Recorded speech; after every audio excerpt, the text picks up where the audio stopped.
നമസ്കാരം. ഇതുവരെയുള്ള വാർത്തകൾ സമഗ്രമായി പരിശോധിക്കാം. ന്യൂസ് ബ്രേക്സിലേക്ക് പ്രിയ പ്രേക്ഷകർക്ക് സ്വാഗതം. ഞാൻ അമൃത പണിക്കാൽ. നോക്കാം വാർത്തകൾ വിശദമായി. നിയമസഭാ തെരഞ്ഞെടുപ്പിൽ LDFനെ പിണറായി വിജയൻ തന്നെ നയിക്കും. ഡൽഹിയിൽ ചേർന്ന പോളിറ്റ് ബ്യൂറോ യോഗത്തിലാണ് തീരുമാനം. ആരെല്ലാം മത്സരിക്കുമെന്നതിൽ ഉടൻ ധാരണയിലെത്തുമെന്ന് CPIM general secretary MA baby പറഞ്ഞു. മാർച്ച് ആദ്യവാരം സ്ഥാനാർത്ഥികളെ തീരുമാനിക്കും. In the coming elections in Kerala, that is the present Chief Minister and Politburo Bureau member, Comrade Pinarayi Vijayan will be leading our campaign. As and when we get the majority, we will meet and we will take a call. We will take a decision over that. This is how we always decide. In the coming elections in Kerala, that is the present Chief Minister and Politburo Bureau member. Balram Nedungadi വിവരങ്ങൾ നൽകാനായി ഡൽഹിയിൽ നിന്ന് ചേരുന്നുണ്ട്. ബൽറാം, വീണ്ടും പിണറായി തന്നെ നയിക്കട്ടെ എന്നാണോ നേതൃത്വത്തിന്റെ തീരുമാനം? അമൃത, മൂന്നാം തവണയും കേരളത്തിലെ നിയമസഭാ തെരഞ്ഞെടുപ്പിനെ മുഖ്യമന്ത്രി പിണറായി വിജയൻ തന്നെ നയിക്കാനുള്ള ഒരു തീരുമാനമാണ് ഇന്ന് ഡൽഹിയിൽ ചേർന്ന CPMന്റെ പോളിറ്റ് ബ്യൂറോ എടുത്തിരിക്കുന്നത്. എന്നാൽ മുഖ്യമന്ത്രി ആരാകും എന്നതുമായി ബന്ധപ്പെട്ട ചോദ്യത്തോട് മുഖ്യമന്ത്രിയെ മുൻകൂട്ടി പ്രഖ്യാപിക്കുന്ന പതിവ് CPMൽ ഇല്ല എന്നും തെരഞ്ഞെടുപ്പിന് ശേഷം മുഖ്യമന്ത്രി ആര് എന്നുള്ളത് പ്രഖ്യാപിക്കും എന്നുമാണ് ജനറൽ സെക്രട്ടറി MA ബേബി വ്യക്തമാക്കിയിരിക്കുന്നത്. ഒപ്പം തന്നെ മറ്റ് പോളിറ്റ് ബ്യൂറോ കേന്ദ്ര കമ്മിറ്റി അംഗങ്ങൾ ആരെല്ലാം മത്സരിക്കും എന്ന ചോദ്യത്തോട് ആരെല്ലാം മത്സരിക്കും എന്ന കാര്യം ഹൈക്കമാൻഡ് അല്ല തീരുമാനിക്കുന്നത്, മറിച്ച് ജില്ലാ സെക്രട്ടേറിയറ്റുകളിലാണ് സ്ഥാനാർത്ഥികളെ നിശ്ചയിക്കുക പതിവ് എന്നും അദ്ദേഹം വ്യക്തമാക്കിയിരിക്കുന്നു. പ്രധാനമായും ഇന്നത്തെ ഈ പോളിറ്റ് ബ്യൂറോ യോഗത്തിൽ ചർച്ച ചെയ്ത വിഷയം കേരളമടക്കമുള്ള 5 സംസ്ഥാനങ്ങളിലെ നിയമസഭാ തെരഞ്ഞെടുപ്പുകൾ തന്നെയാണ്. അതിൽ തന്നെ മുഖ്യമന്ത്രി മത്സരിക്കുന്നോ എന്ന കാര്യം അടക്കമുള്ള വിഷയങ്ങളാണ് ചർച്ചയ്ക്കായി എത്തിയത്. ഇതോടൊപ്പം തന്നെ മാനദണ്ഡങ്ങൾ സംബന്ധിച്ച് നേരത്തെ മുൻകാലങ്ങളിൽ CPM 2 തവണ മത്സരിച്ചവർക്ക് മാറി നിൽക്കണം എന്ന ഒരു മാനദണ്ഡം മുന്നോട്ട് വെച്ചിരുന്നു. ആ മാനദണ്ഡങ്ങളിൽ ഇക്കുറി ഇളവുണ്ടാകും എന്ന വ്യക്തമായ സൂചന തന്നെയാണ് ജനറൽ സെക്രട്ടറി നൽകിയത്. വിജയസാധ്യത കണക്കിലെടുത്തുകൊണ്ട് ഈ മാനദണ്ഡങ്ങളിൽ കാലത്തിനനുസരിച്ച് സാഹചര്യത്തിനനുസരിച്ച് മാറ്റമുണ്ടാകും എന്നാണ് അദ്ദേഹം വ്യക്തമാക്കിയത്.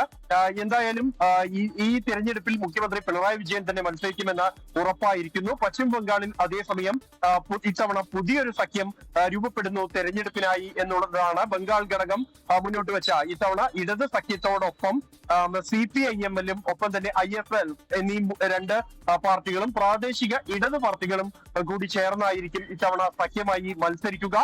സീറ്റ് ധാരണ ഉൾപ്പെടെയുള്ള കാര്യങ്ങളിൽ വരും ദിവസങ്ങളിൽ ബംഗാളിൽ ചർച്ച ചെയ്ത് തീരുമാനമെടുക്കും. കേരളത്തിലെ സ്ഥാനാർത്ഥികൾ ആരെല്ലാം എന്ന വിഷയം അത് 5 ദിവസത്തിനകം അറിയാമെന്നും സംസ്ഥാനത്ത് ഇതുമായി ബന്ധപ്പെട്ടുള്ള തീരുമാനം മാർച്ച് ആദ്യവാരത്തോടെ ഉണ്ടാകും എന്നുമാണ് ജനറൽ സെക്രട്ടറി MA ബേബി വ്യക്തമാക്കിയത്. അമൃത, ഡൽഹിയിൽ നിന്ന് ബൽറാം നെടുങ്ങാടിയാണ് വിവരങ്ങൾ നൽകിയത്.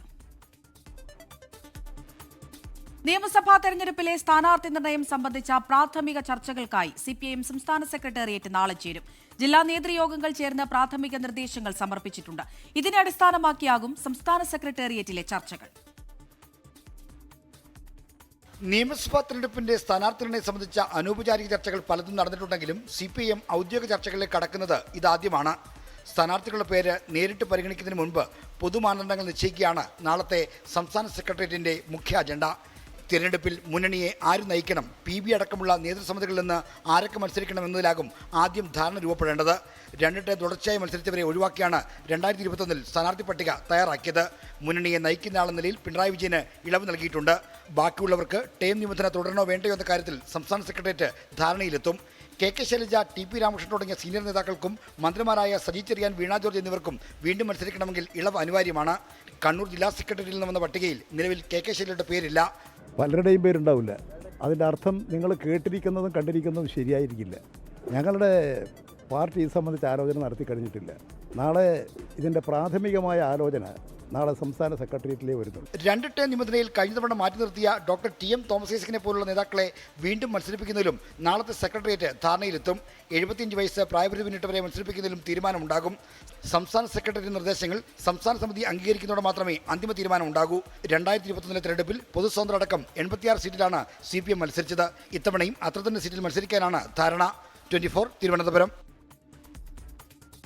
കൊല്ലം ഇരവിപുരത്തെ സ്ഥാനാർത്ഥി തർക്കത്തിൽ RSPയിൽ സമവായം. RYF സംസ്ഥാന സെക്രട്ടറി വിഷ്ണു മോഹൻ സ്ഥാനാർത്ഥിയാകും. NK പ്രേമചന്ദ്രന്റെ മകൻ കാർത്തികിനെ സ്ഥാനാർത്ഥിയാക്കിയാൽ പാർട്ടി വിടുമെന്ന ഷിബു ബേബി ജോണിന്റെ ഭീഷണിക്ക് നേതൃത്വം വഴങ്ങുകയായിരുന്നു. അനിശ്ചിതത്വങ്ങൾക്കൊടുവിൽ കൊല്ലം ഇരവിപുരം മണ്ഡലത്തിൽ സ്ഥാനാർത്ഥിയെ തീരുമാനിച്ചിരിക്കുകയാണ് RSP. RYF സംസ്ഥാന സെക്രട്ടറി വിഷ്ണു മോഹനെ സ്ഥാനാർത്ഥിയാക്കാനാണ് തീരുമാനം. പക്ഷേ ഔദ്യോഗിക പ്രഖ്യാപനത്തിലേക്ക് പാർട്ടി കടന്നിട്ടില്ല. മുന്നണിയുമായി ചർച്ച ചെയ്തതിനു ശേഷമാകും ഔദ്യോഗിക സ്ഥാനാർത്ഥി പ്രഖ്യാപനമെന്ന് ഷിബു ബേബി ജോൺ. അല്ല, ഒരു ജനാധിപത്യ പ്രക്രിയയുടെ ഭാഗമായി ചില ചർച്ചകൾ നടന്നു, പേരുകൾ നിർദ്ദേശിക്കപ്പെട്ടു. ആ പേരുകളെല്ലാം പരിശോധിച്ചുകൊണ്ട് അവസാനമായി RSP ചില തീരുമാനങ്ങൾ എടുത്തിട്ടുണ്ട്. അത് ഞങ്ങൾ ഇന്നിപ്പോൾ പ്രഖ്യാപിക്കുന്നില്ല. അത് UDF ലീഡർഷിപ്പുമായിട്ട് ചർച്ച ചെയ്തിട്ട് അവരുടെ പ്രഖ്യാപനത്തിനോടൊപ്പം RSPയുടെ സ്ഥാനാർത്ഥികളെ പ്രഖ്യാപിക്കുന്നതായിരിക്കും. സംസ്ഥാന സെക്രട്ടേറിയറ്റിൽ ഭൂരിപക്ഷം ലഭിച്ചിട്ടും കാർത്തിക് പ്രേമചന്ദ്രനെ ഷിബു ബേബി ജോൺ പക്ഷം അംഗീകരിച്ചില്ല. ഒടുവിൽ സമവായ സ്ഥാനാർത്ഥി വരട്ടെ എന്ന ഷിബു ബേബി ജോൺ പക്ഷത്തിന്റെ ആവശ്യത്തിലുയർന്നുവന്ന പേരാണ് വിഷ്ണു മോഹന്റേത്. തുടർന്ന് സംസ്ഥാന കമ്മിറ്റി വിഷയം ചർച്ച ചെയ്തപ്പോഴും ഭിന്നാഭിപ്രായങ്ങൾ ഉയർന്നു. കുന്നത്തൂരിൽ RYF സംസ്ഥാന പ്രസിഡന്റ് ഉല്ലാസ് കോവൂർ മത്സരിക്കുന്നതിനാൽ RYFന് വീണ്ടും സീറ്റ് നൽകേണ്ടതില്ലെന്ന് ഒരു പക്ഷം വാദിച്ചു. എന്നാൽ എല്ലാവർക്കും സ്വീകാര്യനായ വിഷ്ണുവിന്റെ പേരിൽ ഒടുവിൽ ചർച്ച അവസാനിക്കുകയായിരുന്നു. നിലവിൽ കൊല്ലം ജില്ലയിൽ RSP മത്സരിക്കുന്ന 3 സീറ്റുകളിലേക്കും സ്ഥാനാർത്ഥികളെ തീരുമാനിച്ചു കഴിഞ്ഞു. ചവറയിൽ ഷിബു ബേബി ജോൺ തന്നെ മത്സരിക്കും. ജില്ലയ്ക്ക് പുറത്തുള്ള 2 സീറ്റുകളിൽ പ്രതിപക്ഷ നേതാവുമായുള്ള ചർച്ചയ്ക്ക് ശേഷമായിരിക്കും തീരുമാനമുണ്ടാവുക. 24 കൊല്ലം. വിവാദ ചിത്രം കേരള സ്റ്റോറി 2 തിയേറ്ററുകളിലേക്ക്. റിലീസ് തടഞ്ഞ ഹൈക്കോടതി സിംഗിൾ ബെഞ്ച് ഉത്തരവ് ഡിവിഷൻ ബെഞ്ച് സ്റ്റേ ചെയ്തു. സെൻട്രൽ ബോർഡ് ഓഫ് ഫിലിം സർട്ടിഫിക്കേഷന് അനുമതി ലഭിച്ച ചിത്രങ്ങൾ പ്രദർശിപ്പിക്കാമെന്നാണ്. കേരള സ്റ്റോറി 2 മതസൗഹാർദ്ദത്തിന്റെ ഭീഷണിയെന്നായിരുന്നു റിലീസ് സ്റ്റേ ചെയ്ത സിംഗിൾ ബെഞ്ച് ഉത്തരവിലെ നിരീക്ഷണം. എന്നാൽ ഡിവിഷൻ ബെഞ്ചിന്റെ നിലപാട് ഇങ്ങനെ: സെൻസർ സർട്ടിഫിക്കറ്റ് ലഭിച്ച ചിത്രങ്ങൾ പ്രദർശിപ്പിക്കാമെന്നതാണ് നിയമം. സെൻസർ ബോർഡ് എല്ലാ വശങ്ങളും പരിശോധിച്ചാണ് സർട്ടിഫിക്കറ്റ് നൽകിയത്. സിംഗിൾ ജഡ്ജ് സിനിമയുടെ ചില ഭാഗങ്ങൾ മാത്രമാണ് കണ്ടത്. സിനിമ മുഴുവനായി കണ്ടിട്ടില്ല. ഈ പശ്ചാത്തലത്തിൽ CBFC മാർഗനിർദ്ദേശങ്ങൾ പാലിച്ചിട്ടില്ല എന്ന് പറയാനാകില്ല എന്ന് ഡിവിഷൻ ബെഞ്ച് നിരീക്ഷിച്ചു. വിധിയിൽ അതൃപ്തിയെന്ന് ഹർജിക്കാരൻ ഫ്രെഡി വി ഫ്രാൻസിസ്.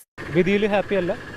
കാരണം ആദ്യത്തെ സിംഗിൾ ബെഞ്ച് ഉത്തരവ് നമ്മളുടെ കാര്യങ്ങൾ മുഴുവൻ കേട്ടു മനസ്സിലാക്കി അതിനുശേഷമാണ് ഡിവിഷൻ ബെഞ്ചിലേക്ക് പോകുന്നത്. അപ്പോൾ ഞങ്ങൾക്ക് കൂടുതൽ അറിയണമെങ്കിൽ ഓർഡർ കയ്യിൽ കിട്ടണം. അപ്പോൾ ചിത്രം മതസൗഹാർദ്ദത്തിന്റെ ഭീഷണിയെന്ന സിംഗിൾ ബെഞ്ച് നിരീക്ഷണം നിർമ്മാതാക്കൾ എതിർത്തു.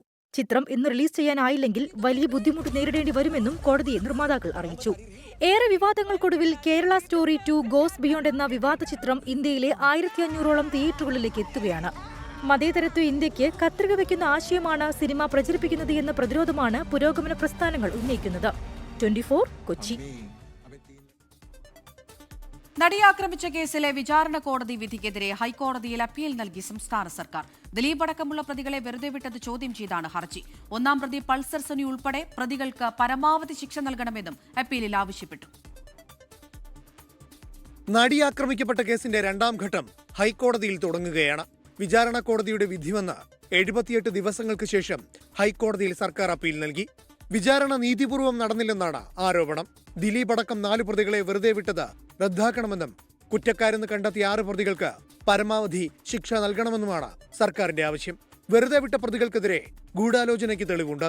ദിലീപും പൾസർ സുനിയും തമ്മിൽ 6 ഇടങ്ങളിൽ വെച്ച് കണ്ടു. പണം നൽകിയതിനും തെളിവുണ്ട്. നിർണായക സാക്ഷികളെ കോടതി വിശ്വാസത്തിലെടുത്തില്ല. ദിലീപ് ദൃശ്യങ്ങൾ കണ്ടതിന്റെ തെളിവുകളും കോടതി പരിഗണിച്ചില്ലെന്നും പ്രോസിക്യൂഷൻ അപ്പീലിൽ പറയുന്നു. ദിലീപിന് പുറമെ 7-ാം പ്രതി ചാർലി തോമസ്, 9-ാം പ്രതി മേസ്തിരി സനേൽ, 15-ാം പ്രതി ശരത് എന്നിവരെയാണ് കോടതി വെറുതെ വിട്ടത്. പൾസർ സുനി ഉൾപ്പെടെ 6 പ്രതികൾക്ക് 20 വർഷം കഠിന തടവാണ് വിചാരണ കോടതി വിധിച്ചത്. ശിക്ഷ റദ്ദു ചെയ്യണമെന്നാവശ്യപ്പെട്ട് പ്രതികളും ഹൈക്കോടതിയെ സമീപിച്ചിട്ടുണ്ട്. വിഷ്ണു സുരേഷ്, 24 കൊച്ചി. ഡൽഹി മദ്യനയ അഴിമതി കേസിൽ CBIക്ക് വൻ തിരിച്ചടി. മുൻ മുഖ്യമന്ത്രി അരവിന്ദ് കെജ്രിവാൾ, മുൻ ഉപമുഖ്യമന്ത്രി മനീഷ് സിസോദിയ തുടങ്ങി കേസിലെ 23 പേരെയും ഡൽഹി റൌസ് അവന്യൂ കോടതി കുറ്റവിമുക്തരാക്കി. അന്വേഷണ ഉദ്യോഗസ്ഥർക്കെതിരെ വകുപ്പുതല അന്വേഷണത്തിന് കോടതി ശുപാർശ ചെയ്തു. ഉത്തരവിനെതിരെ CBI ഡൽഹി ഹൈക്കോടതിയിൽ അപ്പീൽ നൽകി. മദ്യനയ അഴിമതി കേസിൽ അരവിന്ദ് കെജ്രിവാൾ 156 ദിവസവും മനീഷ് സിസോദിയ 530 ദിവസവുമാണ് ജയിലിൽ കഴിഞ്ഞത്. അഴിമതിക്കായാണ് മദ്യനയമെന്ന CBI വാദം തള്ളിയാണ് 23 പേരെയും കോടതി വെറുതെ വിട്ടത്. കുറ്റകരമായ ഗൂഢാലോചന തെളിയിക്കാനായില്ല. സാക്ഷിമൊഴികളുടെ അടിസ്ഥാനത്തിൽ മാത്രം കേസെടുക്കാനാകില്ലെന്നും കോടതി. അന്വേഷണം നടത്തിയ CBI ഉദ്യോഗസ്ഥർക്കെതിരെ വകുപ്പുതല നടപടിക്ക് ശുപാർശയുണ്ട്. വിധിയിൽ പൊട്ടിക്കരഞ്ഞായിരുന്നു അരവിന്ദ് കെജ്രിവാളിന്റെ പ്രതികരണം.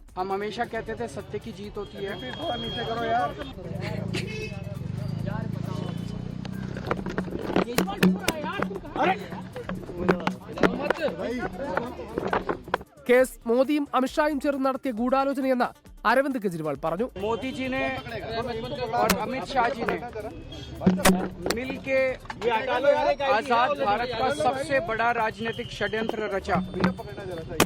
आम आदमी पार्टी को खत्म करने के लिए आम आदमी पार्टी के सबसे बड़े 5 नेताओं को जेल में डाल दिया गया.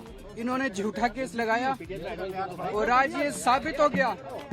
कोर्ट ने कहा है कि केजरीवाल कट्टर ईमानदार है, मनीष सिसोदिया कट्टर ईमानदार है, ആം ആദ്മി പാർട്ടി കട്ടർ ഇമാൻദാർ. CBI രജിസ്റ്റർ ചെയ്ത കേസിൽ 18ാം പ്രതിയാണ് അരവിന്ദ് കെജ്രിവാൾ.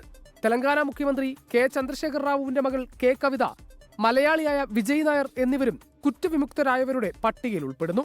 അരവിന്ദ് കെജ്രിവാളിന്റെ പോരാട്ടത്തെ അഭിനന്ദിച്ച് പ്രതിപക്ഷ നേതാക്കൾ രംഗത്തെത്തി. റൌസ് അവന്യൂ കോടതി ഉത്തരവിനെതിരെ CBI ഡൽഹി ഹൈക്കോടതിയെ സമീപിക്കും. 24 ഡൽഹി. ഡേറ്റാ ചോർച്ചയിൽ കൂടുതൽ രേഖകൾ പുറത്തുവിട്ടും മുഖ്യമന്ത്രിയുടെ ഓഫീസിനെതിരെ പുതിയ ആരോപണം ഉന്നയിച്ചും മുൻ പ്രതിപക്ഷ നേതാവ് രമേശ് ചെന്നിത്തല വിവരങ്ങൾ സ്വകാര്യ ഏജൻസിക്ക് കൈമാറിയെന്ന് ആരോപിച്ച ചെന്നിത്തല ഏജൻസികളെ എംപാനൽ ചെയ്യാനുള്ള ഉത്തരവിന്റെ പകർപ്പ് പുറത്തുവിട്ടു. ഡേറ്റ ചോർത്തിയിട്ടില്ലെന്ന് സംസ്ഥാന സർക്കാർ ഹൈക്കോടതിയിൽ സത്യവാങ്മൂലം നൽകി. മന്ത്രി വീണ ജോർജിനെ കരിങ്കൊടി കാണിച്ച സംഭവത്തിൽ ജയിലിൽ കഴിയുന്ന KSU നേതാവിന്റെ വീടിന് നേരെയുണ്ടായ ആക്രമണത്തിന് പിന്നിൽ ഡിവൈഎഫ്ഐ എന്ന് കോൺഗ്രസ്. ആക്രമണത്തിന് ഡിവൈഎഫ്ഐ നേതാക്കൾ ആസൂത്രണം നടത്തിയെന്ന് ആരോപിച്ച് വാട്സാപ്പ് ചാറ്റുകൾ കോൺഗ്രസ് പുറത്തുവിട്ടു. അതിനിടെ മന്ത്രിക്ക് പരിക്കേറ്റതിൽ ഭരണ പ്രതിപക്ഷ വാക്പോര് തുടരുകയാണ്.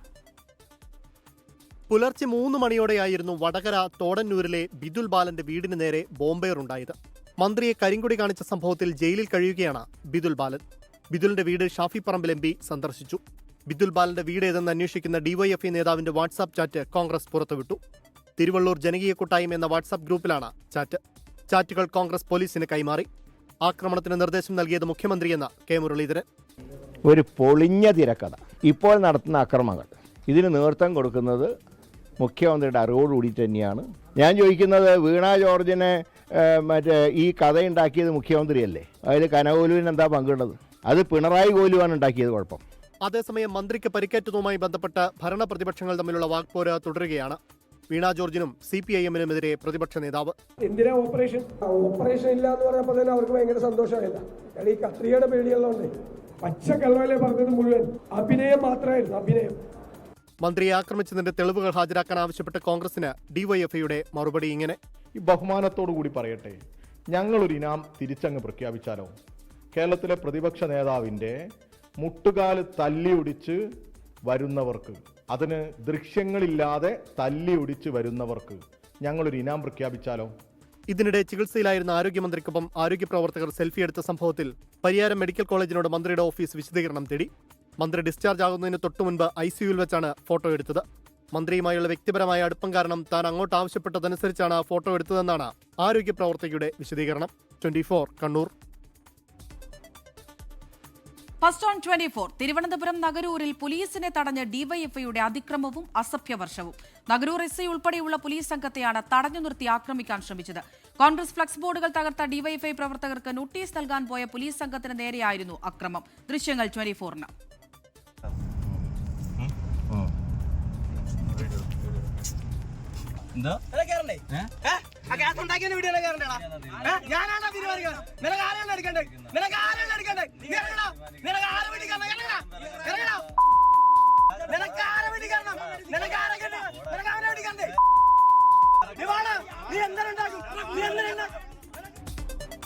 ഷഫീദ് റാവുത്തർ വിവരങ്ങൾ നൽകാനായി ചേരുന്നുണ്ട്. ഷഫീദ്, നമുക്ക് ആ ദൃശ്യങ്ങളിൽ നിന്ന് കാണുകയും കേൾക്കുകയും ചെയ്യാൻ കഴിയുന്നുണ്ട്. ഈ ഡിവൈഎഫ്ഐയുടെ അസഭ്യവർഷം എന്താണ് അവിടെ ഉണ്ടായത്?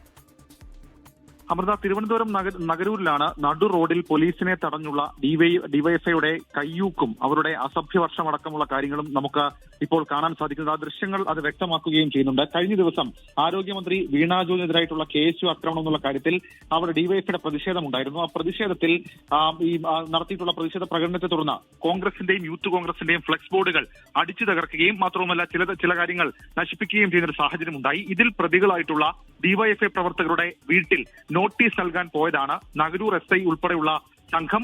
ഈ നഗരൂർ SI അടക്കമുള്ള ആളുകളെയാണ് നിലവിൽ ഇപ്പോൾ ഈ ഡിവൈഎഫ്ഐ പ്രവർത്തകർ തടഞ്ഞു നിർത്തി ആക്രമിക്കാൻ ശ്രമിച്ചതെന്നുള്ള ഏറ്റവും പ്രധാനപ്പെട്ട കാര്യം.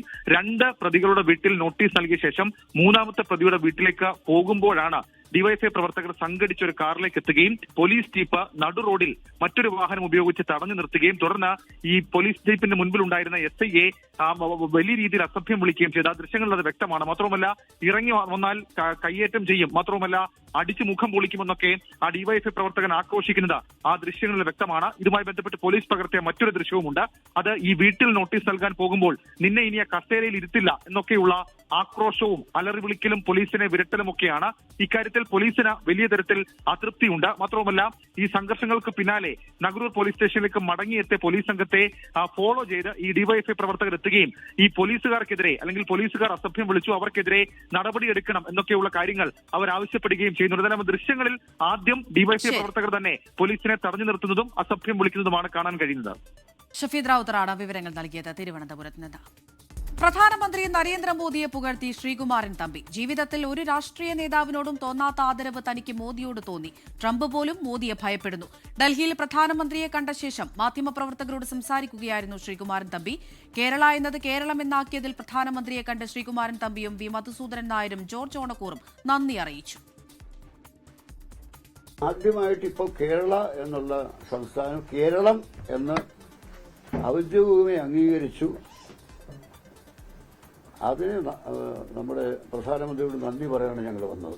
എന്തുകൊണ്ടാണ് അദ്ദേഹം ഒരു വേൾഡ് ലീഡറായതെന്ന് ഇന്നത്തെ ഞങ്ങളുമായിട്ടുള്ള മീറ്റിംഗിൽ ഞങ്ങൾക്ക് എല്ലാവർക്കും ബോധ്യമായി.